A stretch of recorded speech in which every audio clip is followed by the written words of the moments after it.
Okay, folks, today we are going to talk about the properties of exponents, as this is something you did in Algebra 1, so hopefully this is a review for you. And the first property we're going to start with is the product of powers. And so the way I've written the rule is the base, which we call A in this case, has to match, and you're multiplying. And when that is the case, you keep the base and you add the exponents. So in our first example, we have x to the fifth times x to the third.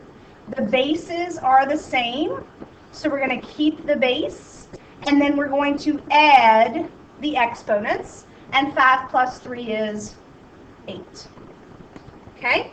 The next example, we have a negative exponent, but that's okay. The bases are the same, so we're going to keep the base, and negative 3 plus 7 is 4. The second property is when you have a power raised to a power. So you'll notice that there's only one base, but there's two powers, and when that is the case, you get to multiply them. So you keep the base and you multiply the powers. So for our example, the base is 2, so we're going to keep the base, and then we're going to multiply the powers, and that gives us a 12. And then, of course, with your calculator, you would work out 2 to the 12th, and I can't remember what that is off the top of my head. Maybe 4,096 or something like that. I can't remember. All right, the second example, x is the base. We have two powers, and again, because it's a power raised to a power, you actually get to multiply them. All right, moving down the page, our next power is power of a product. And that says if you have two bases multiplied and one power, then it's almost like you distribute the power onto the A and the B. If they already have powers, it really is like distributing. And so in this case, we keep the x, but 2 times 5 is 10. And we keep the y, but 4 times 5 is 20. The next power says negative exponents, and that's a property because you cannot leave negative exponents in your final answer. So if you have one and it's not a fraction, you create a fraction and move it to the bottom, and the power automatically becomes positive. And if there's nothing left on top, you have to put a 1 for a placeholder. So let's take a look at our two examples here. We have x to the negative 2 and y to the 3. Well, the only one that has a negative power is the x, so we're going to move it down to the bottom. Typically, you put things in alphabetical order, so the x would come first, and now the 2 is positive, and the y to the third stays on the bottom. And because we have nothing left on top, we have to put a placeholder. In the second example, the only thing with a negative exponent is the x again. And it doesn't even have a bottom yet, so we create one by putting it over 1. The x will go down, but the 3 and the y to the fifth will stay on top. And now x to the positive 3 is on the bottom.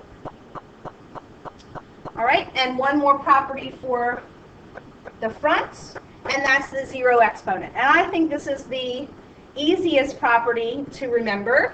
It says A, which in this case means anything raised to the 0 is automatically 1. So in my example, x to the 0 is 1. Even if it's a whole bunch of stuff, if it's raised to the 0, it is 1.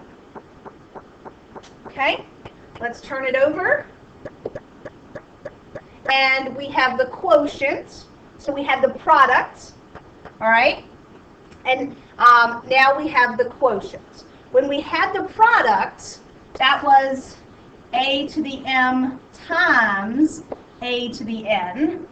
We kept the base and added the exponents.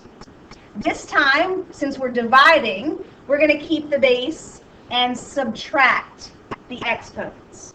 The key here is to subtract to wherever the bigger one is. So subtract to the larger exponent. Okay? So here's my first example. I have x on top and x on the bottom. The bases do match.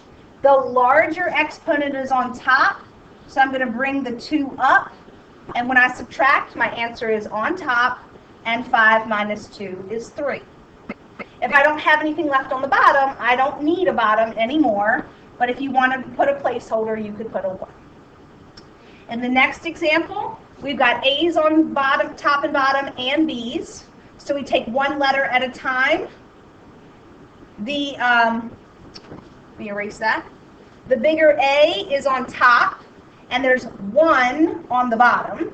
So 2 minus 1 is 1 left on top, but the bigger B is on the bottom. So we subtract, and 5 minus 3 is 2 on the bottom. Okay? Now we have a power of a quotient. So this is very similar to the power of a product because the power on the outside basically gets distributed onto each the top and the bottom of the fraction. So in our first example, we get x and the power gets distributed, so that's x squared. And on the bottom, the power also gets distributed onto the 3, but it's a power. So to finish, we actually have to work out 3 squared, and that is 9. Okay? Now I have a little bit of a mix in the next example because I've got a fraction raised to a power, but one of them is negative. All right? Well, we're going to do the same thing. We're going to distribute the power from the outside using multiplication. So we get r squared on top and s to the negative 10 on the bottom.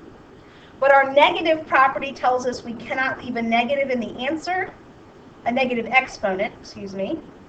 And so we move that to the top, and it goes right next to the r squared, and the 10 becomes positive.